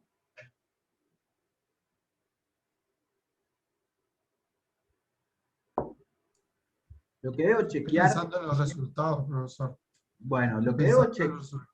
lo que debo chequear, Hugo, es, y los compañeros, es que en realidad la tasa marginal de sustitución no se haya alterado, ¿sí? ¿Por qué? Porque la tasa marginal de sustitución, en general cuando son funciones homotéticas, sigue siendo la misma, ¿sí? Porque en realidad lo que se altera son las utilidades marginales, porque las utilidades marginales las calculamos a partir de la función, pero eh, al hacer un cociente, ya sabemos que la tasa marginal de sustitución es un cociente, al hacer un cociente, la diferencia de escala se termina cancelando, ¿sí? El cambio de escala se termina cancelando y lo único que tenemos es una razón. Entonces, efectivamente, para nosotros sería muy bueno, de hecho es una propiedad, ¿sí? Si aplico una transformación monótona, yo puedo estar seguro de trabajar con la misma tasa marginal de sustitución que tenía la función primitiva al principio. Estoy seguro. Eso va a suceder así. Y está la demostración matemática en Nicholson. Lo pueden mirar. Así que bueno, lo que nosotros deberíamos chequear es la tasa marginal de sustitución del caso 1 y la tasa marginal de sustitución del caso 2. ¿Quién calcula la tasa marginal de sustitución de la 1, que sería la B? ¿Sí? Y la W sería la 2.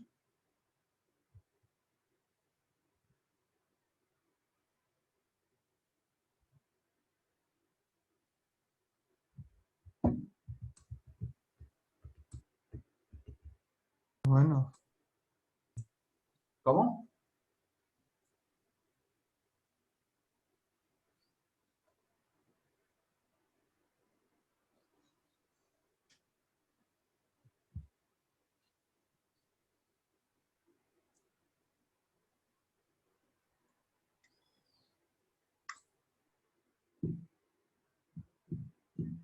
el de la 1 sería la derivada parcial, ¿no es cierto? Exacto. De 1 sobre la derivada parcial de beta 2, ¿no es cierto? O algo así. No, vamos a ver, Bueno, ayudo. o La sea, primera, voy la primera. sí, Derivo esto que está acá sí, esa es la derivada de respecto parciales. a Q1, ¿está? Mm. ¿Sí? ¿Esto qué sería? La derivada parcial de B respecto a Q1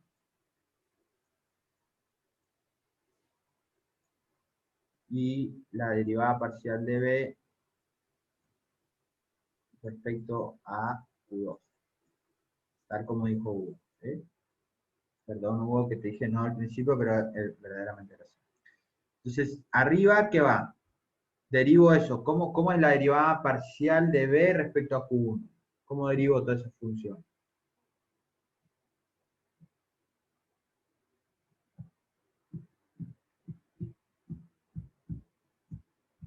Bueno, hago así, miren. En primer lugar, Q1 simplemente está acá.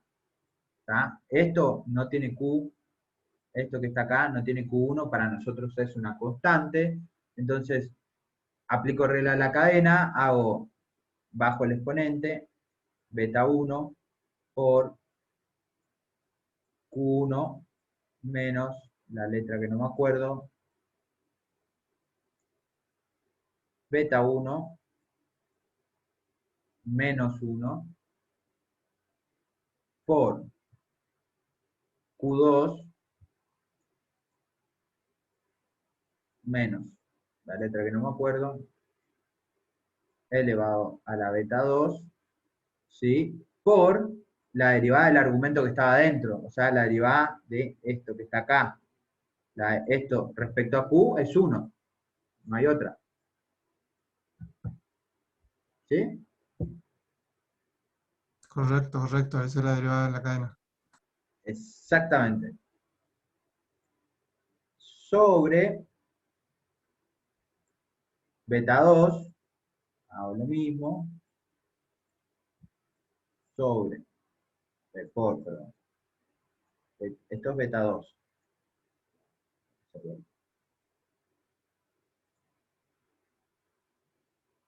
Beta 2 por Q1 menos, la letra que no me acuerdo, a la beta 1 por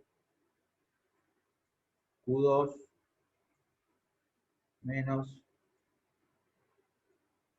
esto a la beta 2 menos 1 por 1.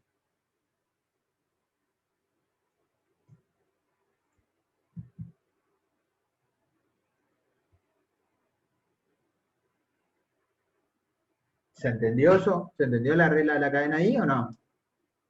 Matemática, digamos. ¿Sí? Bueno, ¿qué más? Esto se puede ir, ¿sí? Me queda igual, como siempre hacemos, beta 1 sobre beta 2 por, y obviamente tenemos misma base, esto es la misma base que esto, y esto es la misma base que esto. Mismo caso que anteriormente, cuando teníamos X e Y, reemplácenlo Q menos 1, Q menos la letra no me acuerdo, es igual a X y van a tener el mismo tratamiento.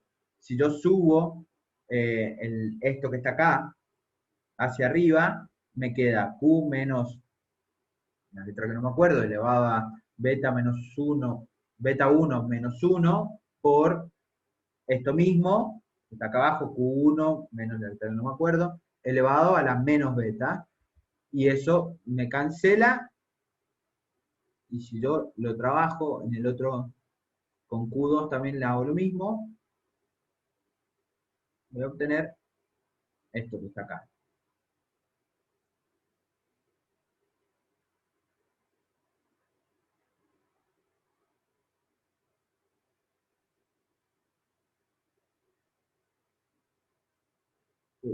Perdón.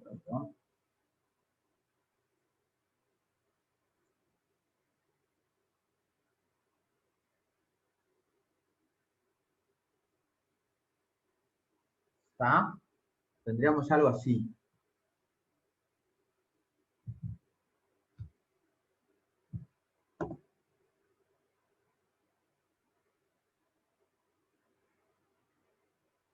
Y esta sería la tasa marginal de sustitución. ¿Sí? Bien, bien, bien.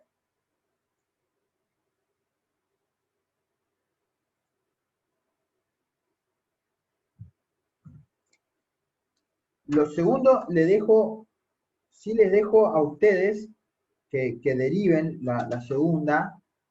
Yo le doy el resultado, sí le dejo a ustedes que deriven.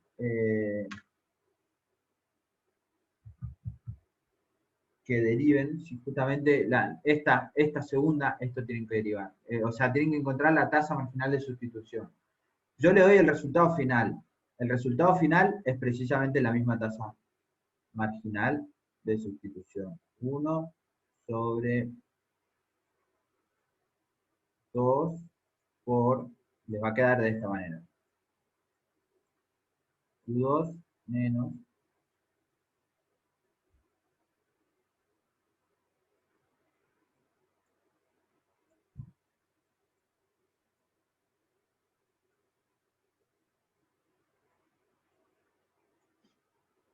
¿sí? Le va a quedar de esa manera.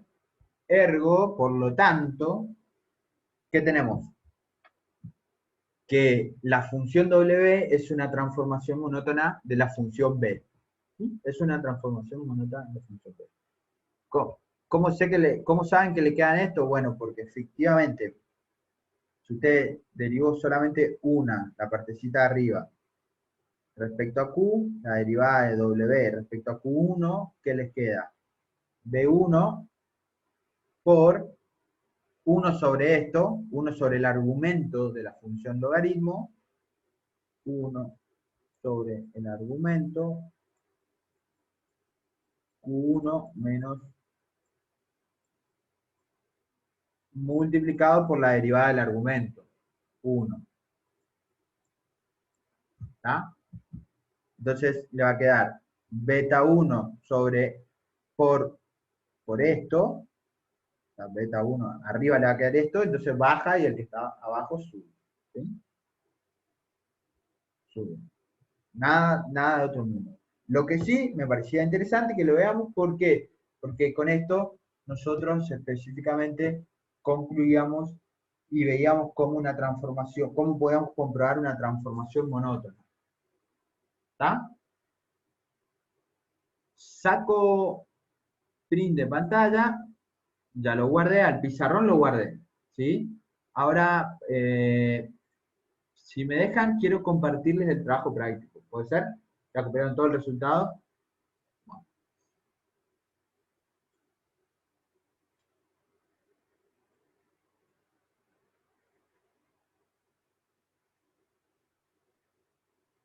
Hay una función. Bien, el ejercicio 11. ¿Sí? Pensemos el ejercicio 11.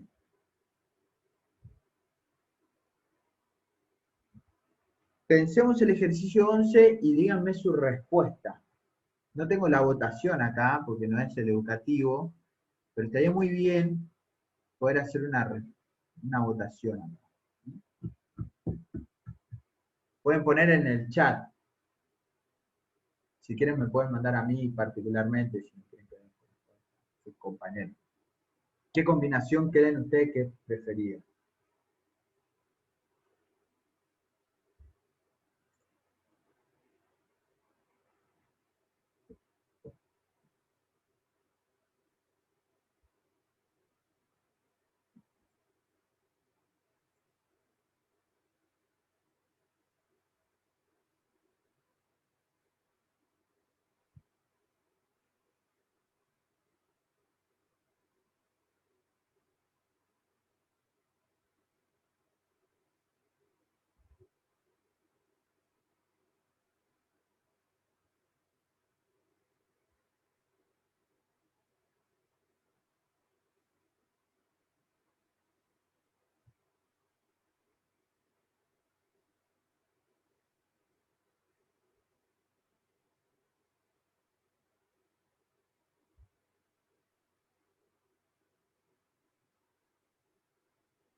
La B tiene más unidades.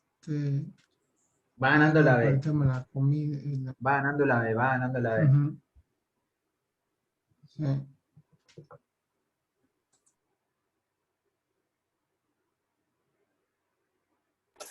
Pero eso no se puede saber para mí, Facu, todavía.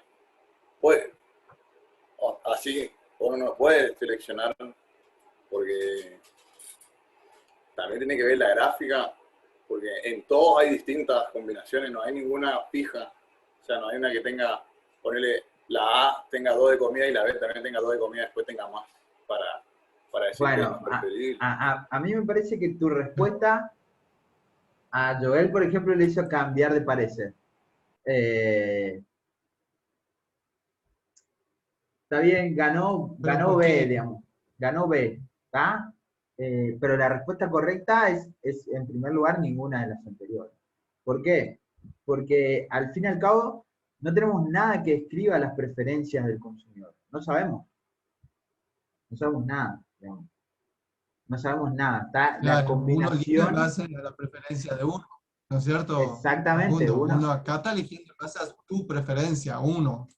Sí, y tenemos que tener algo que describa esas preferencias y que por lo tanto diga que la cesta B es preferida a la cesta A. ¿Sí? Que tal no lo fuera, digamos, no tenemos nada. Digamos, según los axiomas que nosotros vimos, la cesta B tiene más de un elemento, ¿sí? Pero no tiene más en total, ¿sí? Por lo tanto, no podría ser estrictamente preferida. Caería en algunos segmentos que podría ser preferido como podría no ser preferido. ¿Sí? Todo depende de lo que diga el consumidor.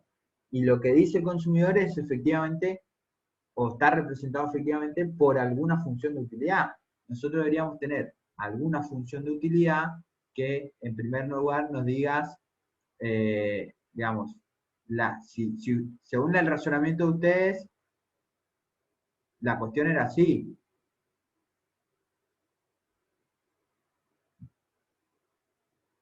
La cuestión era así, ¿sí? Ese era el razonamiento de ustedes. Y mi pregunta es, ¿y cuál es la función de utilidad? Para que lleguen a esta conclusión.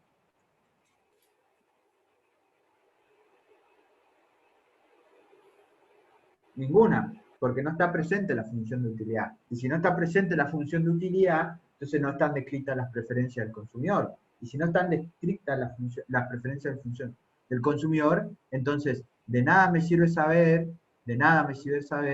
esta comparación. De nada me sirve saber. Ok, necesitamos el modelo, diríamos. Sí, necesitas precisamente algo que te modele esas preferencias, que estén representadas. ¿Sí? Que estén representadas. No tenemos nada que nos diga qué se prefiere y qué no. Imagínense que uno de los dos viene era un mal. Chau. Se nos tira todo para abajo. ¿Sí? Consumir más no estaba bueno. ¿Sí? Consumir más era peor. ¿Ah? Entonces, moraleja un poco de esto. ¿Qué nos queda? Que efectivamente en el aire las preferencias no nos dicen nada. O sea, en el aire de estas cestas no nos dicen nada si no especificamos unas preferencias. No especificamos cuáles son las preferencias del consumidor para que nos diga efectivamente si esto está bien o esto está mal. Y para eso, ¿qué utilizamos? La función de utilidad, que modela las preferencias del consumidor. ¿Sí? ¿Se entendió o no? Sí, Bueno, sí, Sí, pero sí. se entendió. perfecto. Sí. Ojalá Perfecto. todo se entendiese como esta. Ah, bueno, perfecto, está como más sencillo parece, ¿no? Bueno, hay algunas cosas de tareas que podrían hacer, y yo voy como medio cerrando porque tengo que cerrar esta clase y entrar a una clase de organización industrial hasta las 6 de la tarde y por mi salud mental necesito por lo menos 4 minutos de descanso.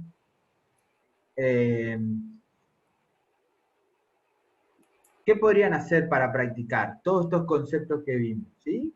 ¿Qué vimos ahora? Función de utilidad, mucha función de utilidad, eso es lo que vimos, y yo diría que practiquen mucho lo que tenga que ver cómo calcular una tasa marginal de sustitución, porque eso le va a hacer muy fácil a la hora de poder encontrar demandas, ¿sí? Porque este es el paso previo para encontrar una demanda. Entonces calcular una tasa marginal de sustitución es algo muy sencillo, o debería ser muy sencillo para calcular una óptima. Entonces eso es lo primero, ¿sí? Pueden agarrar toda esta función de utilidad y empezar a calcular la tasa marginal de sustitución. Que también se pueden ver, pueden chequear si esas tasas marginales de sustitución que encontraron son homotéticas o no son homotéticas. ¿Qué quiere decir que son homotéticas? Que dependa del cociente relativo de los dos bienes, o el cociente de los dos bienes. ¿Qué también pueden hacer? Pueden, ejemplo de esto que está acá, tenemos una función de utilidad que está acá, y la verdad es que se nos pregunta si todo el resto de las funciones son representaciones, son transformaciones monótonas de la primera. Más de uno se va a llevar algunas sorpresas con cosas medias raras que están acá, que parecen no representar, pero representan las mismas preferencias. Entonces, lo que podrían hacer es eso. ¿Cómo lo hago? Chequeando que las tasas marginales de sustitución sean exactamente las mismas. ¿Sí? Si son las mismas, entonces representan a las mismas preferencias. ¿Por qué? Porque las transformaciones monótonas no me cambian el orden, mantienen las mismas preferencias. ¿Sí? Mantienen las mismas preferencias. Entonces, como la tasa marginal de sustitución me revela cierta preferencia, ¿sí? Para consumir una unidad más necesito renunciar a tantas cosas, eso es una preferencia, le doy cierto valor a determinados bienes, entonces específicamente chequear que la tasa marginal de sustitución no me cambie es una cuestión, pues muy similar a chequear que ambas funciones sean la misma a pesar de que una sea una transformación monótona de la otra. ¿Ah? Eso podrían hacerlo, lo cual estaría muy bien. Y el que quiere, obviamente, que me puede escribir y lo chequeamos y no hay ningún problema. Voy a ver si les puedo construir una Code-Douglas con diferentes valores de los parámetros para que lo podamos ver cómo se ve gráficamente eso. ¿Sí? ¿Cómo se ve gráficamente eso? Sí. Eso más que nada está en el Nicholson. Esto es Nicholson, digamos. Sí. En gran mayoría vamos por Nicholson, o al menos yo voy por Nicholson, salvo caso contrario. ¿Sí? Salvo caso que nosotros avisemos. En general va todo por Nicholson. Y bueno, un poco eso. Bueno, esto también estaría bueno que lo puedan hacer. Esto. Y para despedirnos, hagamos el 1. ¿Por qué el 1 es afirmativo o positivo? O no positivo, diría Julio Cobos. ¿Se acuerdan de Julio Cobos, no? Nadie se acuerda de Julio Cobos. ¿Quién? ¿Perdón? ¿De qué? De Cobos. No sé si era Julio, encima ni ya le inventé un nombre, pero era Cobos. Cobos. ¿Se acuerdan de Cobos o no? Bueno, Hugo sí. Vos sí, Hugo. Sí. Bueno, la distancia que existe entre dos términos diferencias parece imposible de interés de tener cuál de ella más alto y más bajo.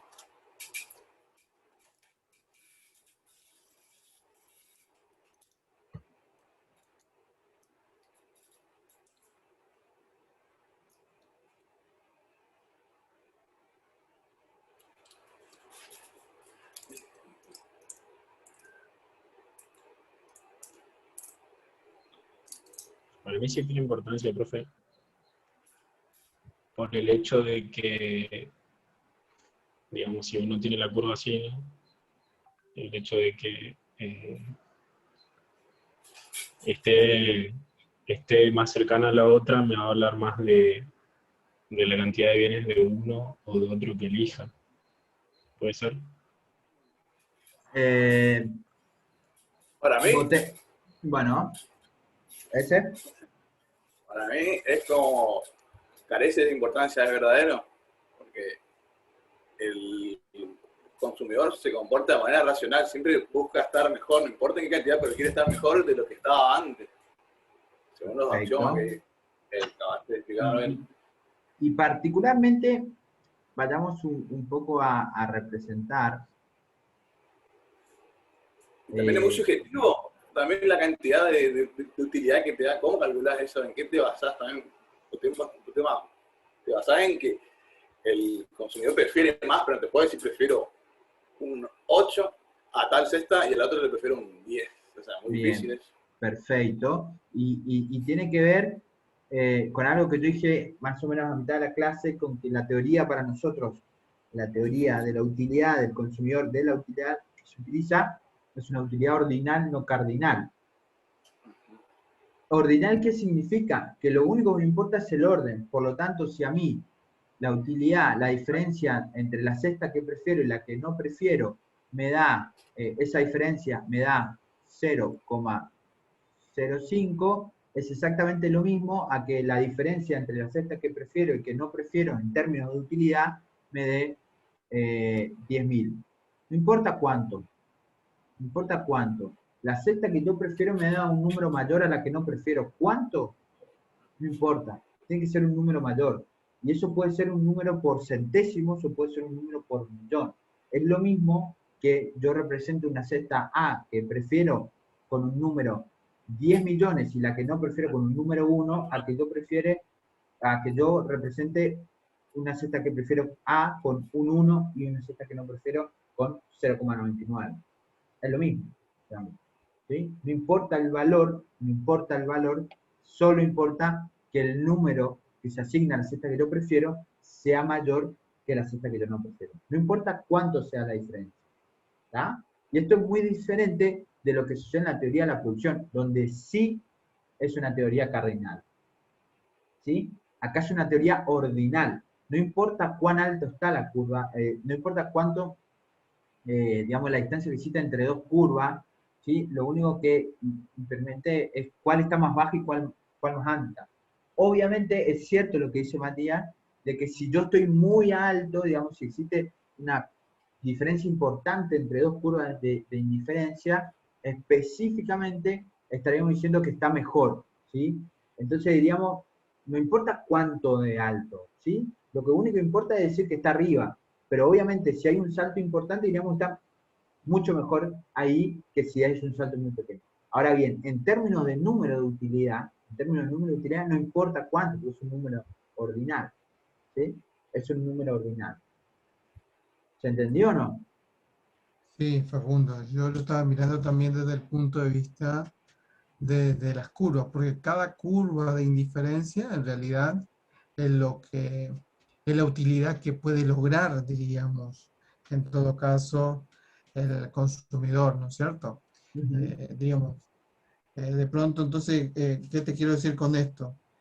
Que claramente no es, carece de importancia, porque en todas las curvas todo es posible para el consumidor. Lo que sí le va a importar es estar mejor, en Exacto. este caso, y tener diríamos, el mejor criterio para lograr la mayor satisfacción de pronto a su preferencia. Exacto, exactamente. Justamente es precisamente algo de la explicación. Por ahí va, ¿sí? Por ahí va. Bien, chicos, 16 en punto. Puntualidad inglesa. Bueno, nos encontramos el próximo viernes, ¿sí? Cualquier duda, pueden escribirme, ¿sí? Horario comercial de 8 a 1, no hay problema. De 8 a 1, de 16 a 20, no, mentira. Está bien, pueden escribirme a cualquier hora. Yo contesto en los momentos que puedo y en el día que puedo, ¿sí?